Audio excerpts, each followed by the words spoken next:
Hey guys, welcome back to the second part of my Pleasantview story.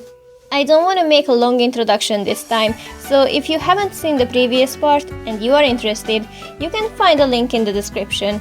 And if you've already seen it, then let's begin. Darren and Cassandra move together and start their own family. Darren also proves himself to be a good stepfather to Alexander, who is now teen. In fact, Darren has so much influence on Alexander that he decides to turn towards art instead of science, which is something that would connect him to his father, who he still hates for leaving the family. So Alexander gives a try to painting, and he doesn't show any particular talent, but Darren encourages him to explore other branches as well, and this is when his writer career starts. Let's continue the story with the teens in the neighborhood, because for them, it's time to go to university. Well, not for all of them eventually, and this is exactly what will cause the first conflict in today's episode. Angela and Dirk were very good students all along, so they got admitted to university without any problem. But unfortunately, we can't say the same about Lilith and Dustin. Lilith spent her teenage years rebelling against everything, and for Dustin, the criminal career was a lot more rewarding than high school. And just like that, both of our couples get physically separated. As I mentioned in the previous episode, for Dustin and Angela, it is highly unlikely that any of them would initiate a breakup, even if they are both unhappy with their relationship. In fact, I think they would be so scared of this possibility that they would exchange some promise rings before Angela leaves, just to chain down the other as much as possible. Lilith would be angry, and also jealous of her sister and of Dirk as well. For her, it must be extremely difficult to recognize that her ignorance in the past years resulted in losing such a great opportunity in her life.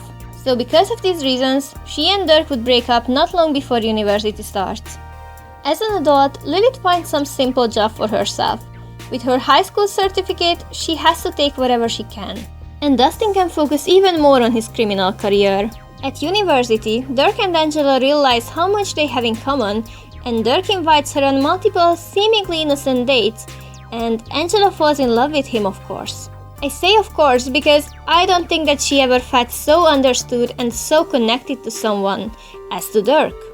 Dirk tells her to break up her premature engagement with Dustin and be with him instead.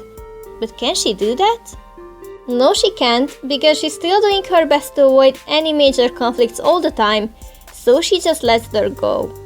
But not emotionally.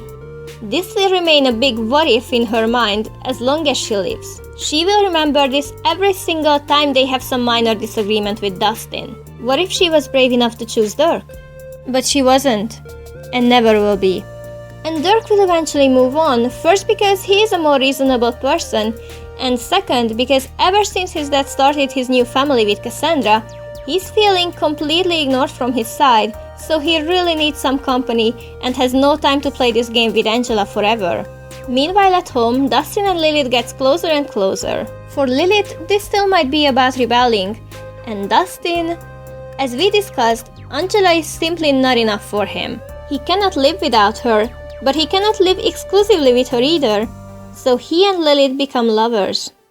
Now that the twins and Danielle are gone, Mary Sue finally has some time to think about her own life.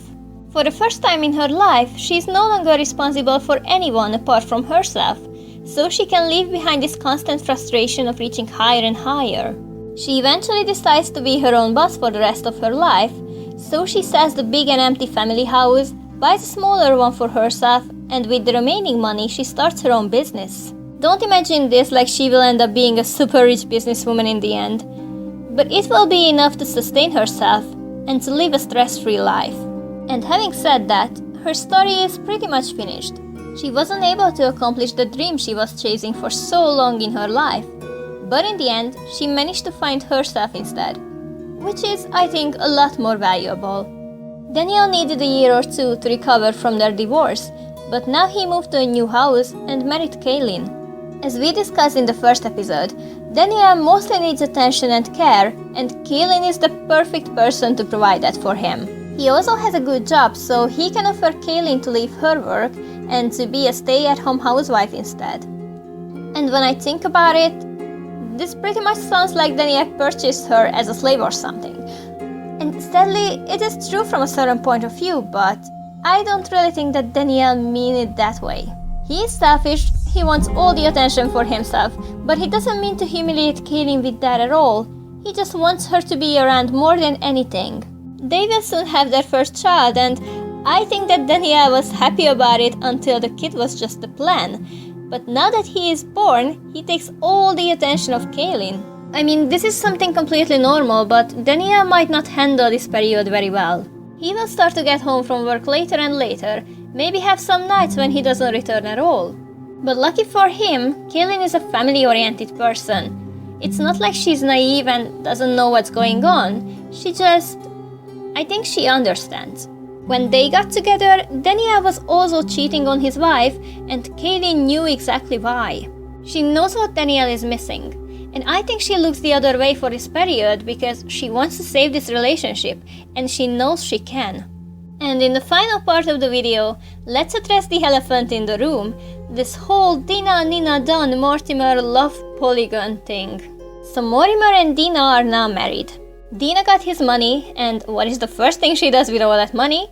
She spends it, of course.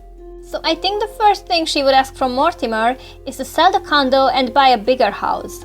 Now, at this point, I think it is important to note that Nina moved out willingly before.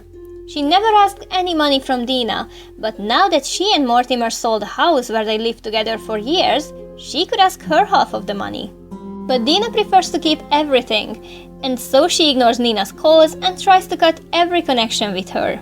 She also cuts her relationship with Don because she is no longer willing to risk this life that Mortimer provides to her. So from Don's perspective, he lost all of his formal relationships except for Nina. And we know how Nina feels about him. So they continue seeing each other even more frequently, and Nina starts to believe she can win this. She wants Don to be with her, and she sees that Don is also dating exclusively her for the moment, yet he has no intention to turn things more serious. So Nina comes up with a plan. A terrible plan. She gets pregnant from Don in order to give him the final push towards a serious relationship. And guess what? Don doesn't run away. So why? Does he want kids? Of course not. But he has to realize that if he backs out from this relationship as well, then he will be left with nothing at all. So he decides to play along for a while. Anyway, Dina and Mortimer move into their new home, and this consumes their money almost entirely. But Mortimer still has his pension and investments, so he's trying hard to keep up with Dina's needs, but this is just impossible. So they have less and less money day by day. And as Mortimer fails to satisfy Dina's financial needs, she seeks Don's physical presence more and more. So one time when they are rekindling their old romance, they are doing it in Nina's apartment, who is by the way working hard ever since, especially now that the baby is on the way. So one day she comes home to realize that the father of her baby is cheating on her with her own sister in her own apartment in her own bed. And this is something that you cannot really forgive. This is so personal and so humiliating in so many ways that she cannot forgive to either of them. So Don gets kicked out, and Nina prepares herself for being a single mother. The financial situation of Dina and Mortimer doesn't improve, so needless to say, Dina no longer cares about Mortimer. She's not even trying to hide her relationship with Don anymore. And as Mortimer sits there all alone with his problems, he realizes he made a huge mistake when he left behind his kids for Dina. And so he packs his few remaining things, leaves the house and everything for Dina, and knocks on the gut residence door. And Cassandra is extremely supportive towards him, like she was already an adult when he left. It hurt her a bit, and it happened to her at a very wrong and stressful period, but she got over it, and now she forgives to her father. Sadly, Alexander is not able to do this yet, as he was left behind as a kid, and now he sees a better idol in Darren. Mortimer dies a few years later without the forgiveness of his son, but at least he had the chance to meet his grandchild.